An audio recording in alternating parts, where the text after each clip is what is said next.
again, this is going to be another very short podcast. How do you detect the light? Is it just with your eyes and just with mirrors? The mirrors are important, but that's what we want to get at. Very short podcast like the last one. So how do we do this? Okay.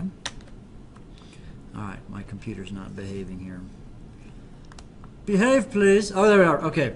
How do you detect the light? So when you're detecting the light, the human eye is unfortunately not a very good way to detect light. All right. Once you use it with a telescope to record observations, to make sketches. This is kind of old school. The old scientists would, draw a picture. They'd say, well, there's a star up there and a star up there. And they'd make pictures, just draw pictures. That's not a very good idea. And our eyes are just not that good at detecting faint light. If you think about it, the eye is like a telescope. It has a focal point and all that kind of stuff. And the human eye is just only so big. And so if you want to collect more light, we need a bigger mirror, if you will.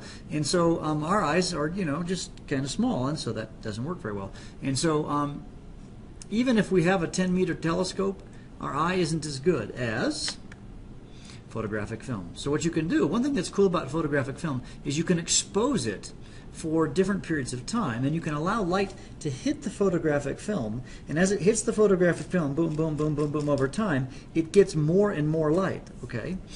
All right? And it chemically stores the data. It's how photographic film works. I'm not going to get into that. But it increases the sensitivity of dim light. But even this is pretty inefficient. You can only get 4% of the light to be recorded on film. So what's the best method to do this? And the answer is with an electronic detector.